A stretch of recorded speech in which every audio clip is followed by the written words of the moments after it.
God morgon, dag 19. Här nere står Charlie. Jag parkerade han här uppe här vid entrén precis. Precis vaknat. Jag är så trött idag efter att ha kört så mycket. Så jag tänkte jag bara skulle gå runt kvarteret och kika lite. Vakna till och så såg jag det var lördag och marknad. Så får jag gå och kika lite.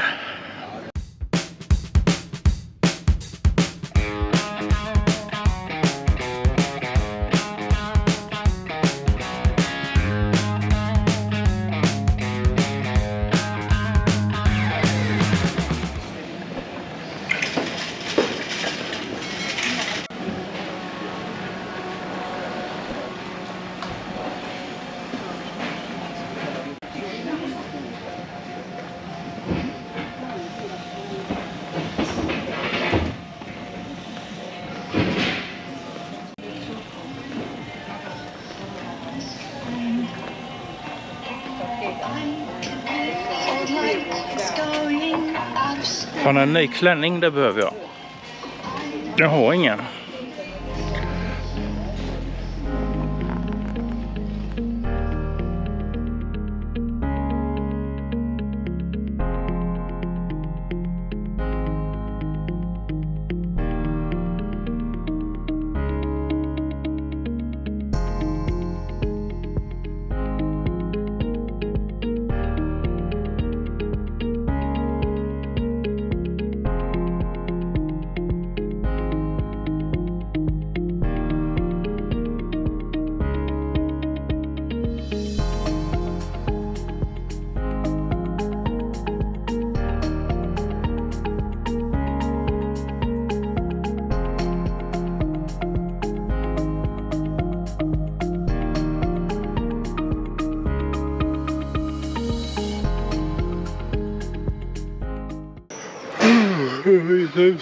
Det blir nog mycket folk här idag. Jag håller på att sätta upp någon sån här trampolin och grejer. Jag ska gå och packa ihop mina grejer och lasta Charlie. Hit the roads again.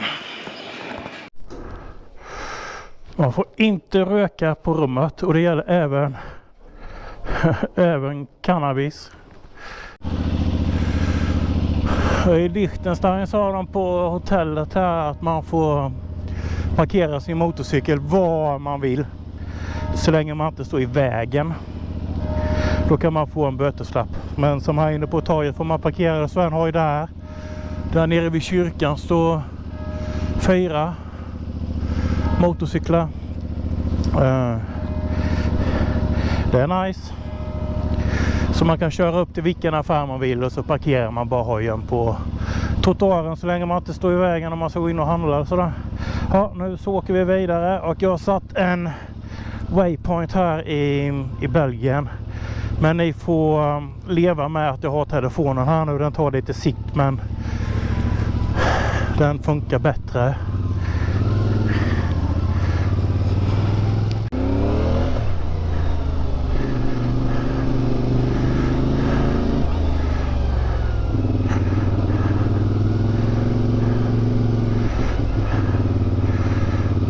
Första svängen körde jag fel. Ja, skitsamma. Vi har hela dagen på oss idag. Ingenting planerat. Därför jag körde så jädra mycket igår. Jag pratade inte så mycket när jag kom fram till hotellet. För jag var så jädra trött efter att ha kört. Vad var det? 59 mil eller någonting igår. Och jag har inte filmat inte sådär jättemycket i Frankrike. För min fru ringde och sa att var lite försiktig när du filmar i Frankrike. För man får tydligen inte filma på allmänna platser hur som helst. Och det var ett jädra reglemente med att filma och sånt här. Så jag filmade mest när jag var ute och körde så här på landsbygden. Då är det ju ingen som ser eller ont av det. Men, och så var jag inne på ett par restauranger. Och kan du inte köra då istället? Försökte få mig något att äta. Men prata engelska i Frankrike. De tittade på riktigt på mig som att jag var en utomjording. Jag förstod inte ett jävla ord. Inte ens hello. Jag trodde man kunde typ i alla länder i hela världen. Hello. Nej, man bara tittar på en och skakar på huvudet och så pratar de franska. Och så försöker man använda Google Translate och visa typ så här, jag vill ha pizza typ, och så de bara rycker på axlarna och pratar franska med dig.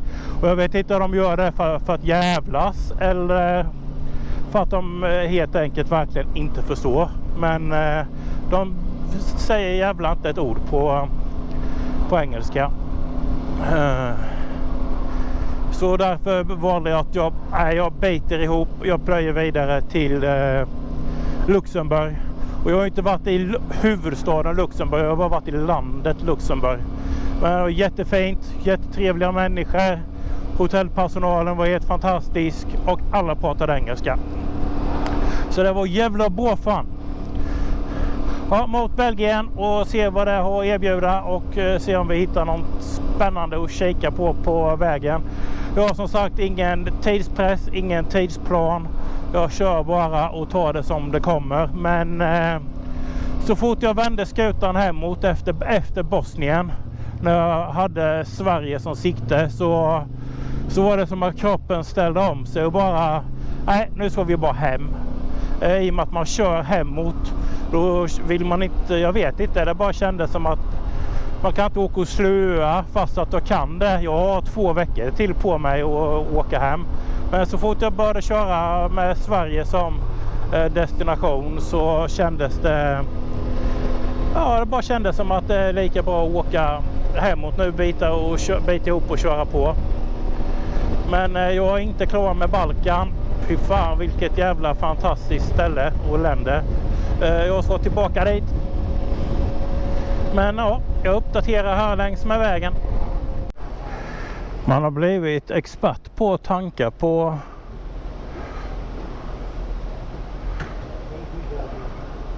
olika bensinmackar.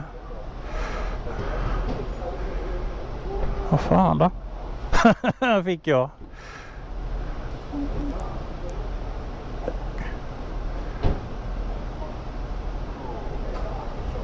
Nej, den ville fan inte det. Skit i det då. Fulltankad. Det var kortläsaren, det var fel på. Jag trodde jag gjorde fel först, men efter jag satt in och ut kortet typ 20 gånger så lyckades jag läsa det. Så antingen är kortet slitet eller kortläsaren. Så det var inga problem att tanka. Men det är konstigt. Inte en enda bensinstation jag åkt förbi har haft en butik. Utan det är sådana här stora tankställen. Det är liksom så här 100 pers och tankar samtidigt. Och ingen butik, du kan inte gå in och köpa en flaska vatten ens en gång. Det var något nytt. Och så väldigt smutsigt och äckligt på sådana här parkeringsplatser och p-fickor ut med vägarna. Det ligger bokstavligt talat så här skit på asfalten. Folk har suttit skitigt direkt på marken och sånt. Det ligger bajspapper överallt. Det hade de nog sluppit om man hade en bemannad butik. Jag vet inte varför de inte har det. Finns kanske någonstans i Frankrike, men inte där jag har varit i alla fall. Jag hann inte sätta på kameran. Jävla skit. Men nu är vi i Belgien, gott folk. Inget bra ställe att stanna på och ta kort, så det får vi hoppa över. Ja, då är vi i Belgien och inte längre i France. Jag vet inte varför jag kör här. Undvik motorväg. Men detta är nog ingen motorväg, för det är bara 90.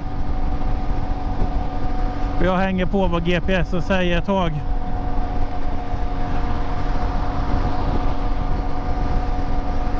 Så det blir kul att se vad vi har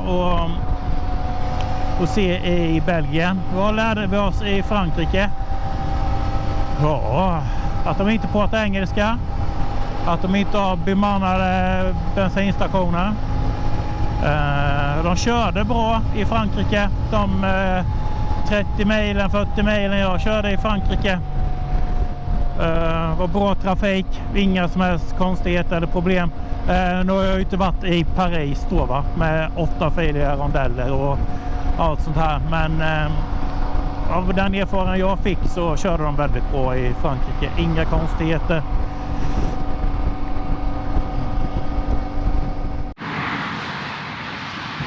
Och nu har jag stannat på en rastplats och tagit en bensträckare och en monster.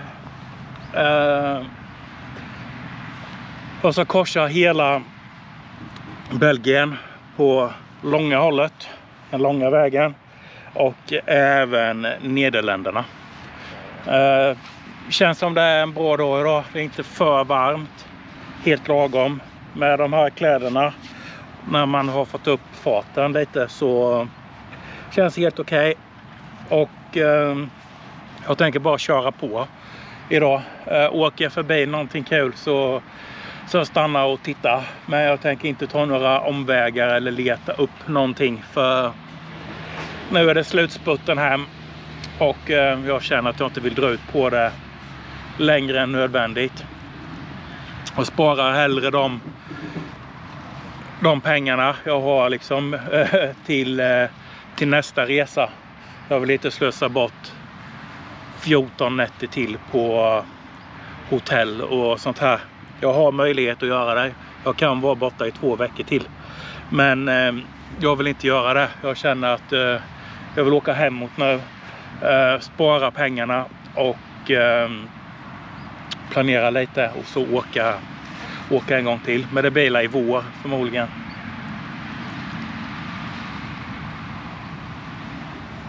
Det har varit helt fantastiskt. Alla länder jag har varit i, allihopa har varit jättebra.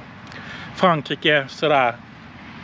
Men fina landskap och sånt, men verkligen inte en kotte pratar engelska. Inte av dem jag har stött på i alla fall på restauranger och sånt här.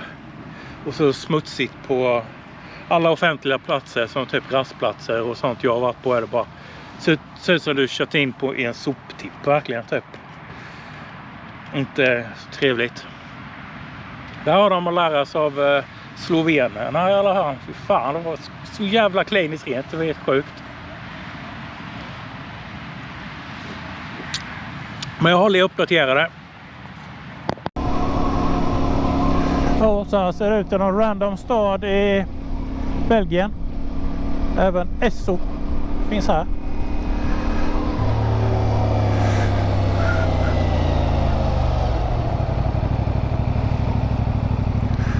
Undrar om man får köra före här. I don't know.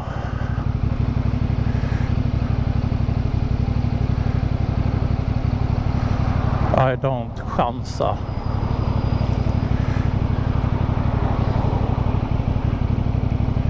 Salads and sandwich.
Väldigt mycket skräp och sånt på gatorna.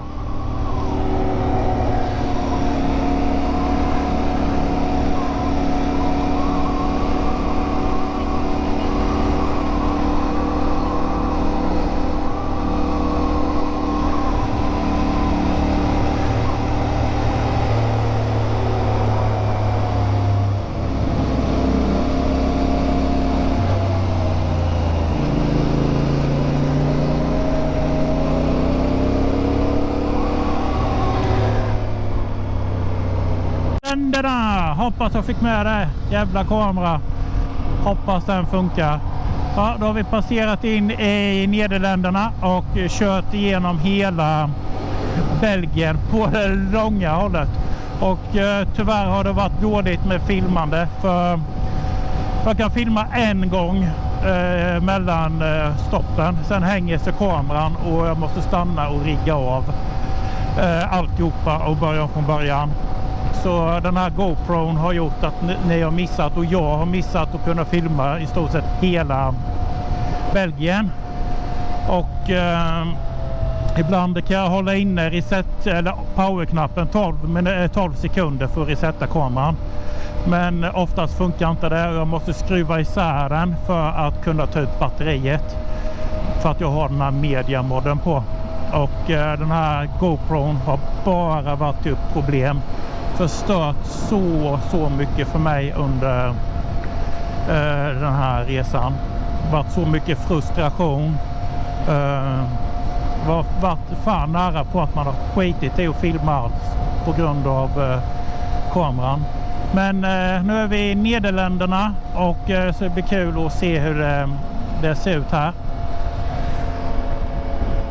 Ja, nu har jag stannat på en mack och fixat med kameran. Så det kan jag filma en gång till. Kanske en minut innan den stängs av och hänger sig av överhettning. Det tar cirka 5 timmar någonting. 4 timmar och korsa Nederländerna. Och där hade det varit tur att åka till Amsterdam och ryckat lite brass. Men det ska jag inte göra. Jag ska dra igenom hela Nederländerna här nu och så mot Tyskland sen.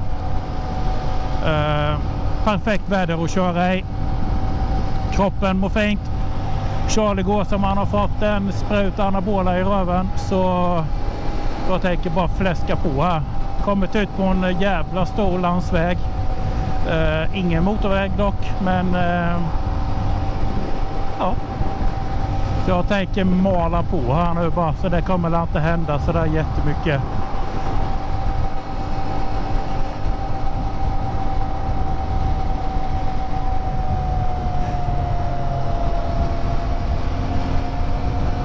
Jag känner segern är nära. Segern är inom räckhåll att komma tillbaka till Sverige.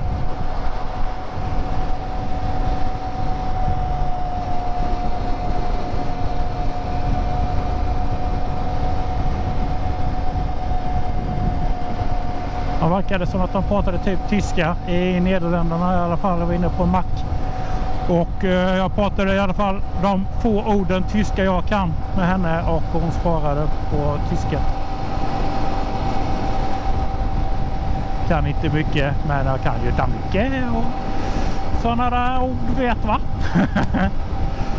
Nej, men jag kan gå in och handla i alla fall och göra mig förstådd utan att behöva prata engelska. Scheisse Auto, kleine Auto. Och så kan jag de fula orden, men de får man inte säga. Och så kan jag de förbjudna orden, och de får man absolut inte säga. Men skitsamma. Dags att mata Charlie.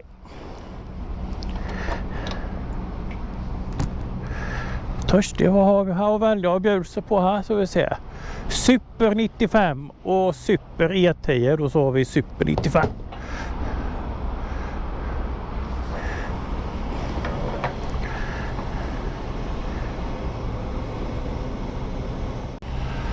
$12,83 liter och 29 euro. Vägarna blev väldigt mycket finare i Nederländerna. Jag skulle gå in och pynta kanske innan jag flyttar på Charlie.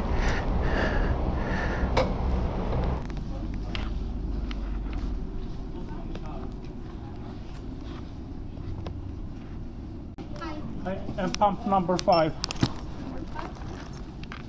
Jag frågar mig inte hur fan jag lyckas, men jag trodde jag var i Nederländerna nu, men jag har åkt ut ur Nederländerna och in i Tyskland nu utan att märka det. Så ja, välkommen till Tyskland nu då, gott folk. Vi fick ju se, ni har fått se lite av Nederländerna i alla fall. Och tillräckligt för att det räcker för mig. Nu var jag fan, nu känner jag segern är nära. Kanske ska jag köra hela jävla natten så kommer jag hem. Vi får se. Vi får se. Jag är nog precis vid gränsen i alla fall, för det är typ 90% bilar från Nederländerna. Ja, vi gafflar på lite så har det uppdaterade. Ändrade filterna i Google Maps så att jag har godkänt motorvägar men inte vägtullar. Tänkte jag skulle spara lite tid på det, och så kom jag till sånt här jädra vägbygge. Hoppas jag inte fastnar här nu. Jag tänker bara gaffla på med Charlie här nu så långt jag bara pallar. Får se hur långt jag kommer. Jag är inte sådär jättesugen på att stanna i Tyskland och sova. Jag känner segersötman liksom är nära.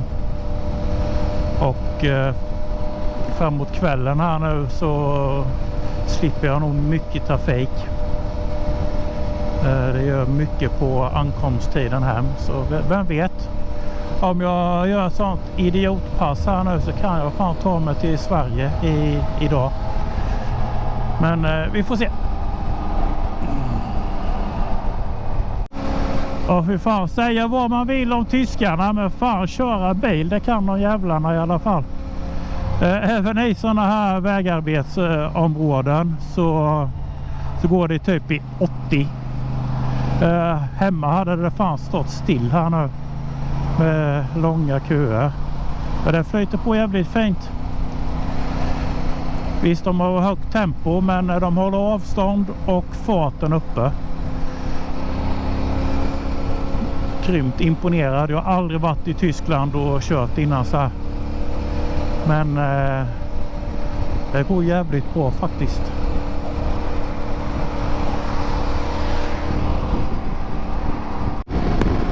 Ja, de är inte kloka i huvudet, tyskarna. Det går alltså 140 i långsamma filen.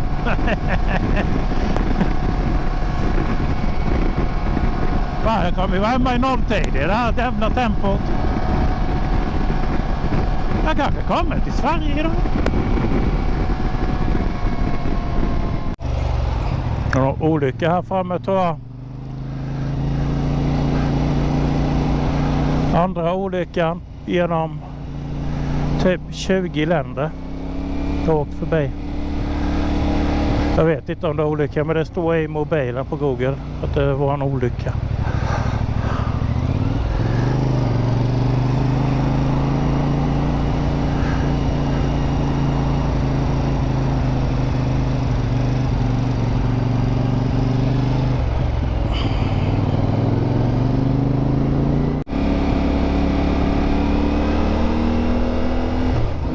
Det var nog bara en lastbil som hade fått motorstopp.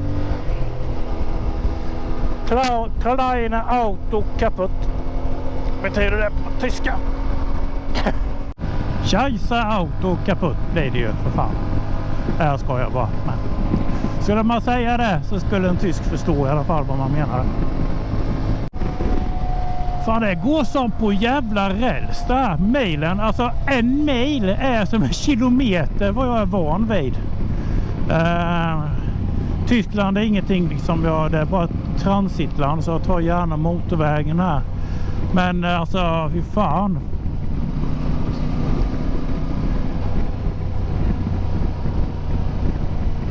Vad mycket mil jag har plöjt. Så bara se om jag kan hitta lite bensina.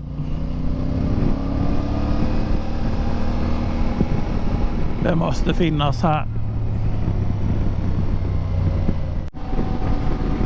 Ja, Charlie är fullmatad så det är bara att spätta på nu ser ni. Där vände mitt flöjt. Jag har hamnat i världens jädra bilkö. Har stått still länge här nu.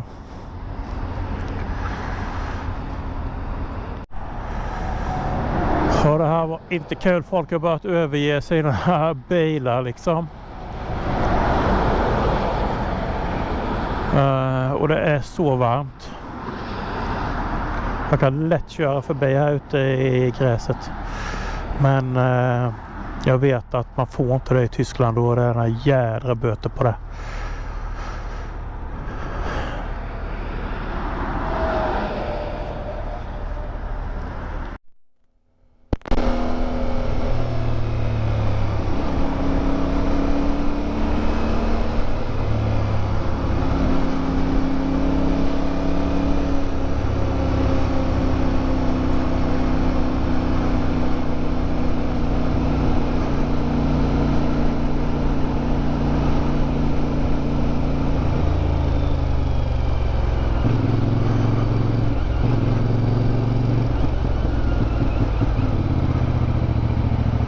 Skåpbil som har kört åt helvete där.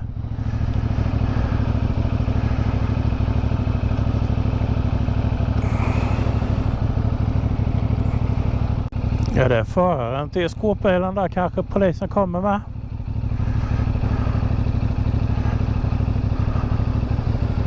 Ja, det är det. Han är full.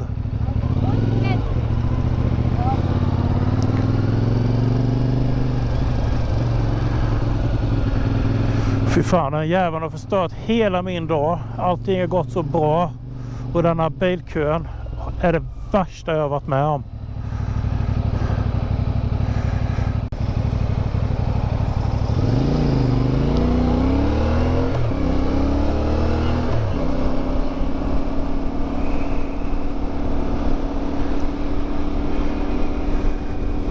Han har smält skåpbilen där och sen kutat.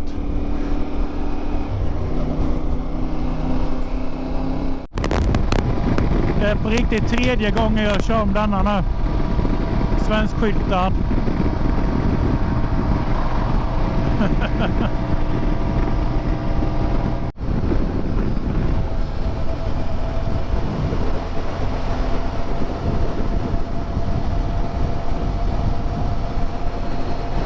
Jädrar vilken hamn alltså. Skyskrapa här framme.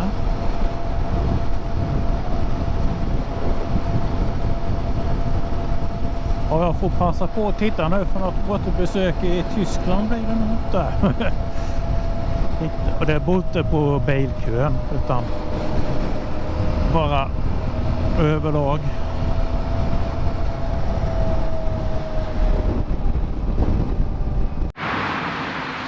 Ja, det är inte bara glamour att åka. Jag stannar på en parkeringsplats. Och är klar med för att byta byxor och jacka.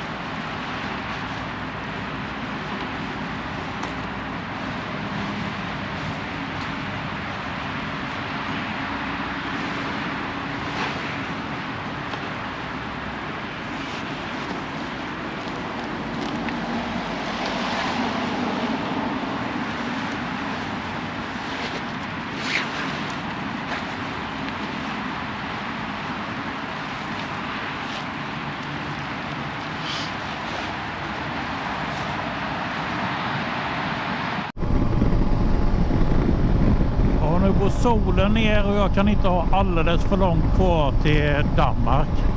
Jävlar vad jag har kört idag. Men jag tänker fan inte ge upp. Nu har jag bytt om till mina varma kläder och väldigt mycket behagligare att köra nu.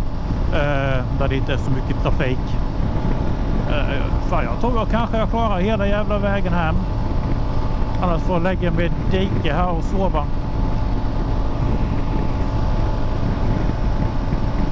Det blir kul att se när jag kommit hem hur många mil det har blivit idag. En bra bit över 100 mil måste det ha blivit. Fan, nu missade vi Danmarksskylten, men nu är vi i Danmark. Fy fan vad gött.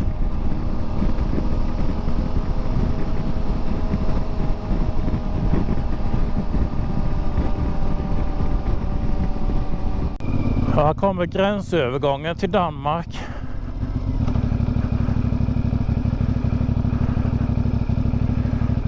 Varför tog jag inte andra filen för?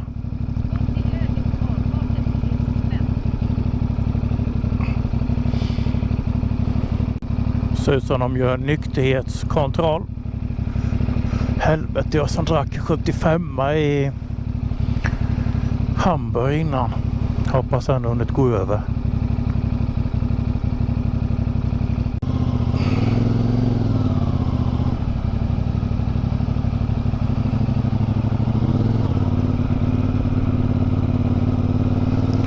Danmark.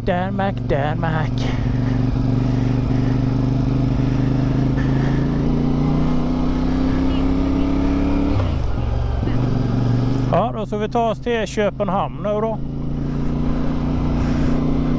I Danmark har de länge sådana vignetter. Jag tror fan det är avgift för att köra på motorvägarna i Tyskland. Och jag har plankat mig igenom hela jävla landet. För hoppas inte kommer något på posten sen. Om de har läst av vägskyltarna.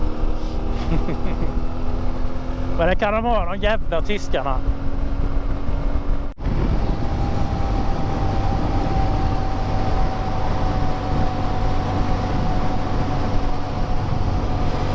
Det är fan bättre att köra på natten än på dagen alltså. Eller hade de kanske när man så förflyttar sig många mil, speciellt när det är varmt.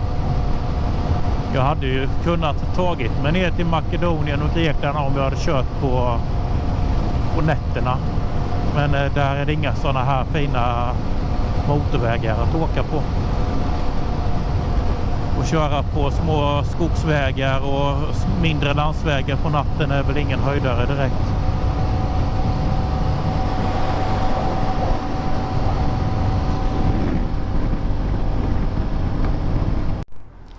Ja, jag vet jag är efterbliven. Men nu är det dags att fylla upp Charlie en gång till. Sista gången innan Sverige. Oj. Och så måste jag ta på mig en tröja. Oh shit! Det kändes att man har suttit där ett tag.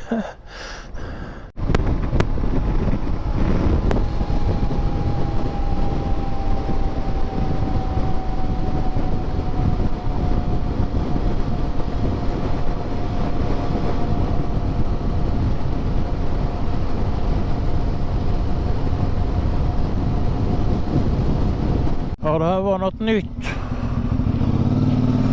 I helvete är det här för något?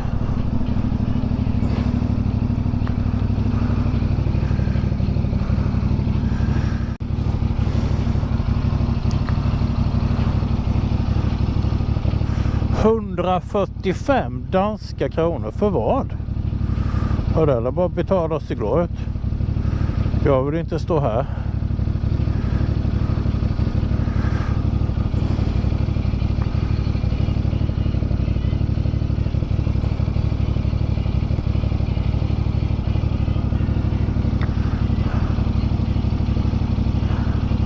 Fan vad det där var.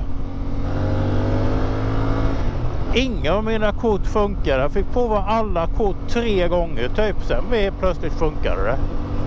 Så var det någon som pratade vid högtalare på danska. Jag förstod inte ett jävla ord.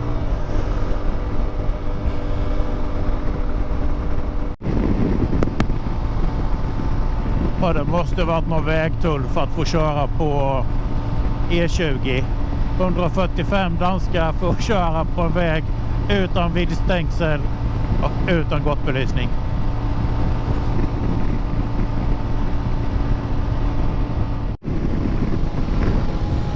Ja, Köpenhamn at night.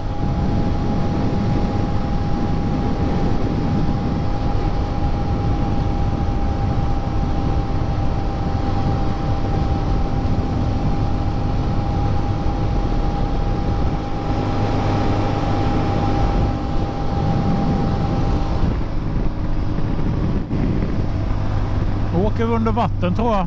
Fast inte fan vet jag. Jag tror det. Det ser ut så på GPSen.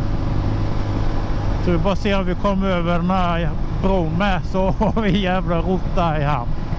Det här helt galna uppdraget. Så det blir jävligt kul att se hur många mejl har blivit när jag kommer här. Men det bästa är att jag har spöat min kompis Tom. tror han har kört på 100 mil eller något som mest. Det är jag slått nu.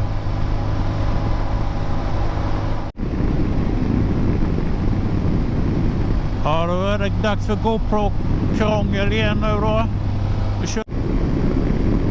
Ja, tyvärr funkar inte GoPro, men har han någon sekund på mig att prata. Jag är i alla fall på bron nu. Snälla GoPro funkar. Här kommer Sverige. Ja! Vi tog oss runt levande. Det ser ut som den i Danmark.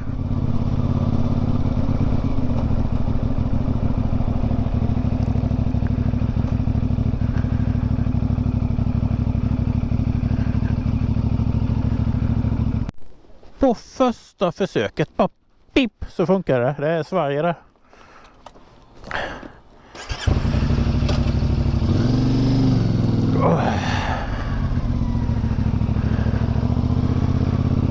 Ja, aha, och vad fan ska jag nu då?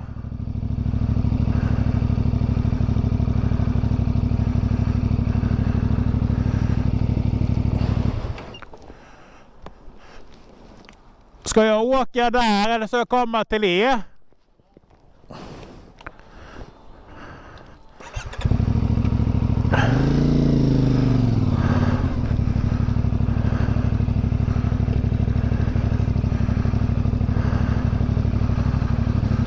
Fy fan vad gott att vara hemma igen. Vad vill du ha av mig? Har du varit då? Någonstans då? Jag har sån här hörselskydd i. Okej. Så jag hör. Var har du varit någonstans? Jag har varit nere i Bosnien och Albanien och...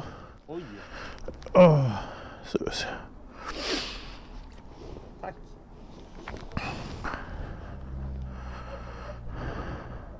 Det var bra. Du, där har du den. Tack så mycket. Hem. Ja, fy fan vad gott alltså. Kör försiktigt. Ja, det så jag.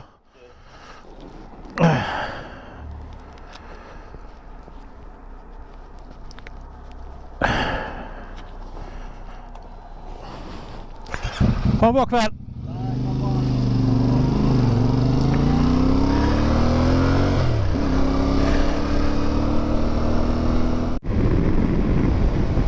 Åh fy fasen, Sverige möttes av sådana trevliga poliser i tullkontrollen. Men jag vet inte om det kommer, jag tror inte det kommer på film tyvärr. Jag hoppas det gjorde det. Bara biter vi ihop och så kör vi jädrigt försiktigt och vakt från sista milen här. Så ska vi avrunda den här imorgon.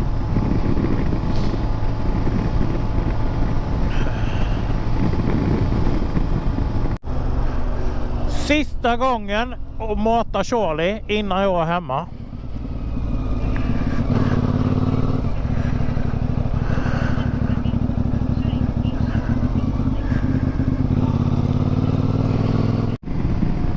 On the road again, för bytte batteri i GoPro och såg att jag fick med gränsövergången till Sverige.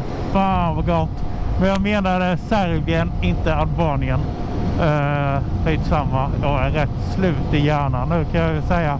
Men jag kommer åka till Albanien, sanna mina ord. Åh fy fan vad gott. Nu ska jag bara brassa på full musik i hörlurarna här och så bara glida sista milen hem.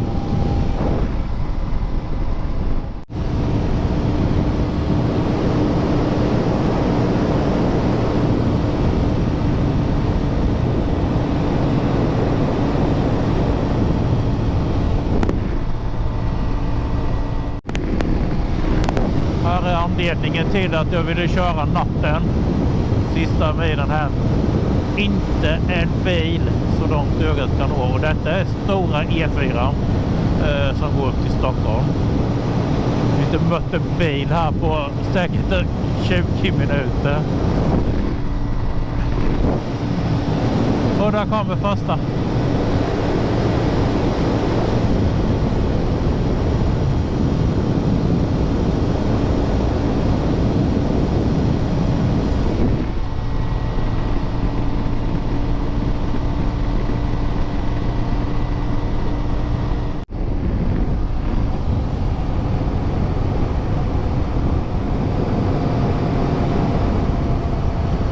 är vi hemma i Habbo igen.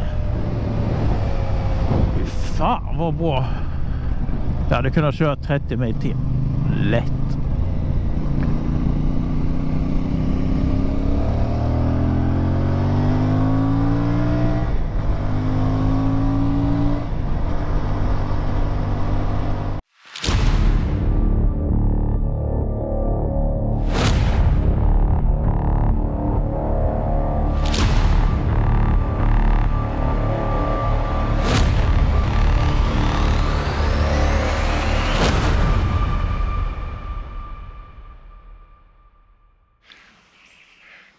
Nu så har jag äntligen landat hemma. Vilken jädra resa alltså.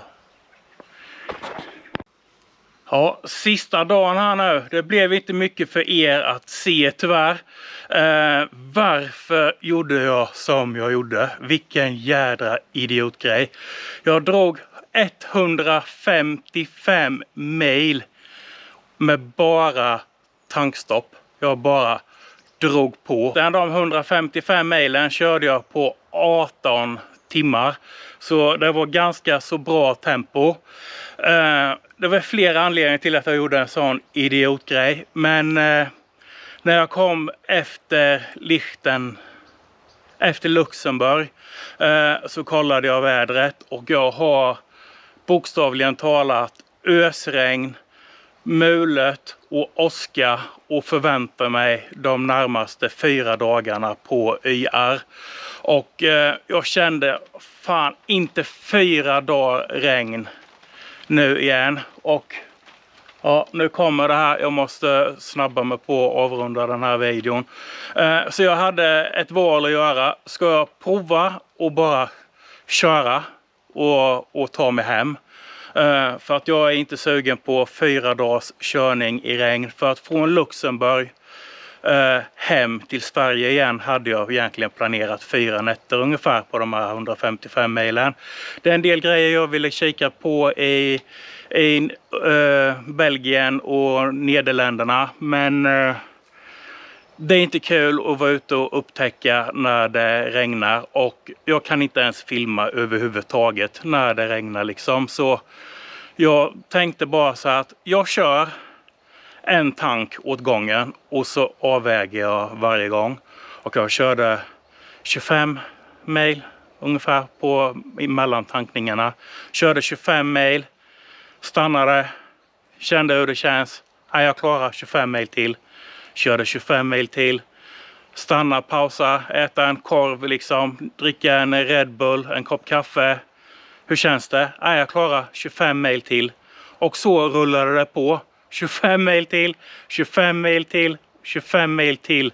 Hela vägen tills jag är hemma.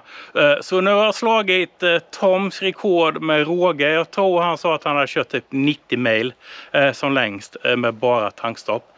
Där har jag slått nu. Jävla 155 mil. Och jag drack så jädra mycket Red Bull och under den här och kaffe. Det var Red Bull, kaffe, vatten. Var tredje blev en flaska vatten hela vägen hem. För att spä ut kroppen lite. Men när jag kom hem här i Sverige, i Habbo där jag bor, då var klockan typ 4 på natten. Och jag var så jävla pigg när jag kom fram. Så jag kunde inte sova. Jag borde bara gått direkt in i sängen och bara stendäckat. Och luggit i koma ett dygn. Men nej, jag var uppe och började plocka och greja. Fixade med packväskarna. För jag kunde verkligen inte sova. Jag var så överspeedad i hjärnan. Så att jag var trött och ouppmärksam på vägen hem. Nej. För fan, så pigg jag var de här 155 milen hem. Har nog inte varit på hela resan alltså. Men jag rekommenderar inte att göra det. Det är jättekorkat. För fan, det är ju livsfarligt att dricka så mycket Red Bull och kaffe. Och jag som har problem med pumpen med, så definitivt inte göra det. Men jag kände bara att när jag har 4 dagars körning i regn. Jag ville bara hem. Det var det enda jag ville.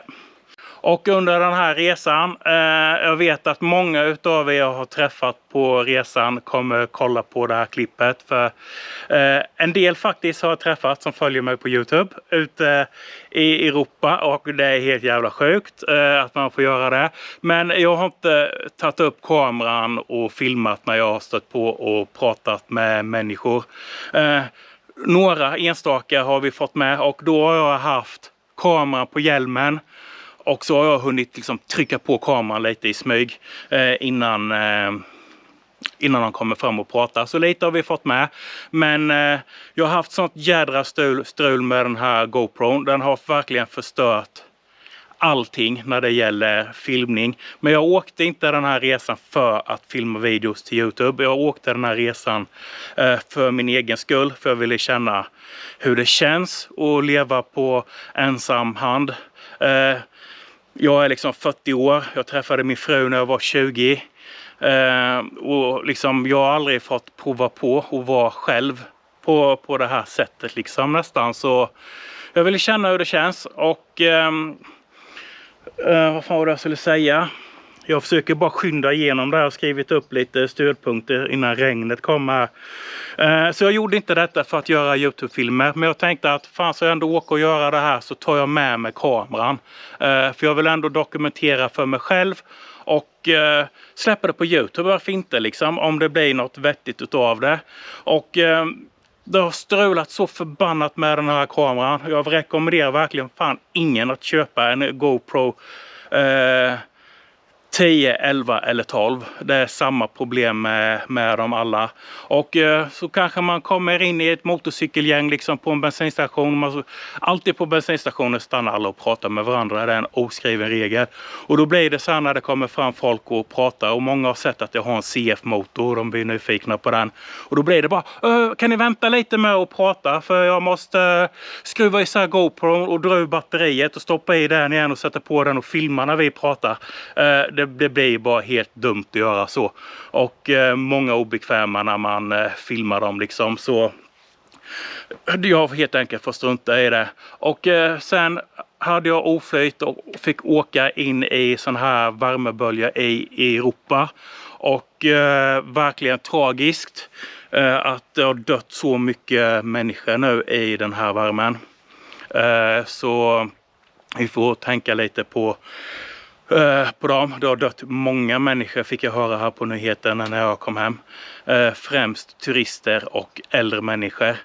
Och jag kände bara att jag kan inte fortsätta min resa som jag skulle gjort. Jag skulle efter Serbien åka till över till, vad blev det nu? Jag har inte kartan i huvudet riktigt. Men Rumänien, Bulgarien, Grekland. Makedonien, Grekland och sen från Grekland, Montenegro, Albanien och sen hem.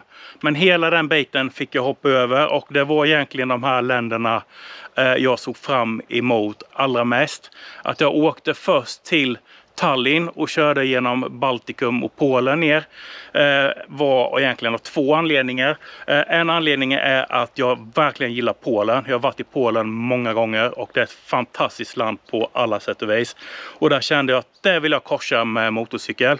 Så det var en anledning. Och sen så vill jag bocka av så många länder som möjligt. Så man får lite länder under bältet, lite erfarenhet. Och åka färja liksom till Tallinn med motorcykel. Bara det var en upplevelse. Så jag åkte från Tallinn igenom neråt på egentligen bara för att samla på mig erfarenhet. Hur ser det ut i de här länderna? Liksom, hur funkar det? Och därför jag körde som jag gjorde. Många undrade varför jag körde till typ Estland och Lettland. Vad är det för jävla skitländer? Det är inga skitländer. Det är fan riktigt jädra fina och bra länder. Med trevliga människor i. Och liksom allting jag har fått uppleva ut med vägen. Och mycket av det här har jag ju velat filma. Men när man har kommit och det har varit liksom 42 grader i skuggan. Det är lätt över 50 grader när man står ute på asfalten på vägen. Och så ser man någonting. Det här skulle vi verkligen ha filmat. Och så trycker man på kameran. Nej, den funkar inte. Och då har det bara blivit att jag får skita i att filma. För att så jag stannar ut med vägen och solen bara glassar på. Ta av hjälm, jacka packa, krångla med GoPro, på med det och alltihopa för att filma en scen på kanske 1 minut. Och sen vidare och sen upprepa den här processen gång efter gång efter gång efter gång. Det är inte möjligt. Jag hade omkommit i värmen om jag hade stått i solen i de här länderna och fått krångla med kameran. Så det är så himla mycket jag har fått uppleva som jag så gärna hade velat dela med. Men det går fler tåg. Detta är inte sista gången jag åker och jag ska vara bättre förberedd nästa gång med bättre kamerautrustning. Och så vill jag bara säga stort tack till alla er som har tittat på det här. Jag har läst och svarat på alla kommentarer. Hittills i alla fall. När jag filmar in detta så finns det fram till avsnitt nummer 5 att se på YouTube. Och jag blir så jävla glad när jag får höra att ni tycker om det. Det värmer så in i bomben. Och jag uppskattar varje kommentar jättemycket. Jag har blivit så glad. Det har varit höjdpunkten på de senaste dagarna, eller senaste veckan när jag har varit ute. När jag kommit till ett hotell, fått wifi och jag vet att frugan har redigerat ett avsnitt och släppt det på YouTube och att jag får lägga mig och kolla på det och svara på era kommentarer. Det har varit höjdpunkten varje dag att få göra det. Så det vill jag bara tacka något otroligt för. Och så vill jag bara säga stort tack till min familj som har stöttat mig i det här och pushat på mig att göra det. Som jag har sagt i tidigare videor och ni har säkert hört det.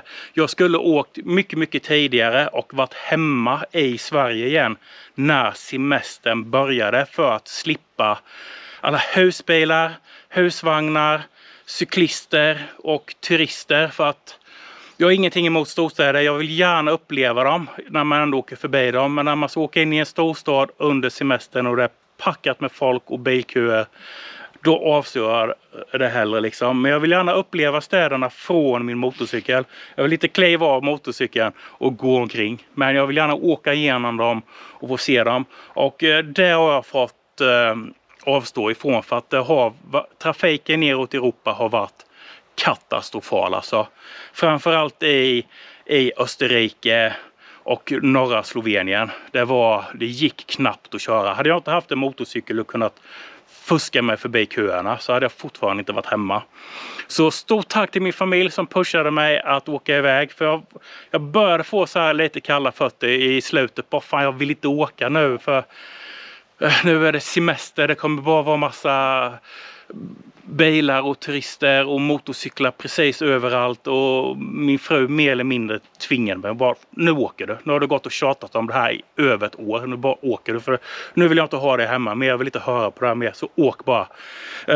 Så tack till henne. Och så några slutliga ord om Charlie. Hur fan? Charlie alltså. Hur har det gått med Charlie? Hur har hojen varit den här resan? När ni ser detta så har ni redan sett en 800 mils review på den här hojen. Så det mesta har jag redan sagt. Men jag är nöjd med motorcykeln. Jag kan inte säga att jag är missnöjd med den. Vi har haft några tråkiga elfel. Kontakten i stödet har krånglat till och från de senaste 2 veckorna. Ibland kan jag starta hojen, ibland kan jag inte starta hojen. Jag får fälla upp och ner stödet några gånger, vrida av och på tändningen och krångla. Och helt plötsligt så funkar det. Och så kan det funka i 2-3 dagar och sen kommer problemet igen. Bara oflyt kanske, bara en dålig givarkontakt liksom. Kan hända vilken motorcykeltillverkare som helst. Några gånger när jag vrider på motorcykeln, sätter på tändningen och startar den, så går den på jättelåg tomgång, typ 500-600 varv. Och när man försöker gasa den så bara blurrar den. Och första gången när det här hände så blev jag riktigt nervös. Bara tänkte, vad är det här nu? Nu har hänt någonting i ECUn. Men det är bara att vrida av tändningen, vrida på tändningen och starta, så är det precis som ingenting har hänt. Det ska de få kika på under nästa 1000 mils service. Och sen så har jag haft något kall med USB:n och USB-C-kontakterna i hojen. Som ni har sett under hela serien har jag haft problem med att ha mobilen inkopplad på laddning till exempel i något av uttagen här, så går det inte att stänga av hojen. Och står hojen avstängd med nyckeluttagen och jag stoppar in mobilen, bara kabeln, och den börjar inte ens ladda då för det är ingen ström i kontakterna. Men på något sätt så blir det någon rundgång på strömmen eller om det leds genom kontakterna på något sätt. Jag vet inte, men kör man in mobiltelefonen liksom både koppla in USB så startar tändningen, bränslepumpen primar och det är bara rulla igång hojen. Jag har provat, det är bara rulla igång den och köra iväg. Så man kan sno den med bara en mobiltelefon. Jag kopplade ur batteriet när jag var i Bosnien. Jag fick stå någon timme utkopplad för att nolla ECU. Jag fick tips om på det på YouTube faktiskt. Och det hjälpte problemet mycket. Gjorde det. Nu de senaste dagarna kan jag inte återskapa felet. Det verkar som att det har åtgärdat sig självt. Men det hjälpte inte helt. Men det är också någonting de ska få kika på servicen. Jag bara babblar på med det så mycket jag vill säga innan regnet kommer här nu.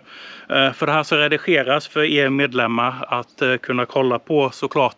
Jag vill bara tacka också för alla nya prenumeranter som har kommit till kanalen. Det har ju kommit en helt ny publik. Jag har fått så mycket kommentarer från människor jag inte känner igen. För jag känner ju igen er som alltid kommenterar liksom. Så det blir att man lär känna er. Och det är så mycket nya som kommenterar så jag vill bara tacka för att ni har hittat hit. Och nu undrar alla vad händer härnäst? Vad står på tur? Det återstår att se. Jag är inte färdig med Balkan i alla fall. Jag gillar verkligen Balkan. Jag verkligen älskar bosnier, serber, kroater. Jag är uppvuxen med jugoslaver liksom. Nästan alla mina vänner är jugoslaver eller från forna Jugoslavien. Alla mina barndomskompisar är jugoslaver. Jag gillar de här länderna. Det är fint. Det är väldigt, väldigt trevliga och hjälpsamma människor. Jag lovar, du kan få jävla motorstopp med din motorcykel i Bosnien och gå och knacka på ett hus klockan 3 på natten och de kommer att hjälpa dig. Du behöver aldrig känna dig otrygg i Bosnien och Serbien och Kroatien i alla fall. Så jag vill ner dit och avsluta det här kapitlet och köra igenom de här länderna. Sen håller Tom, som ni har fått se, jävla sköna Tom.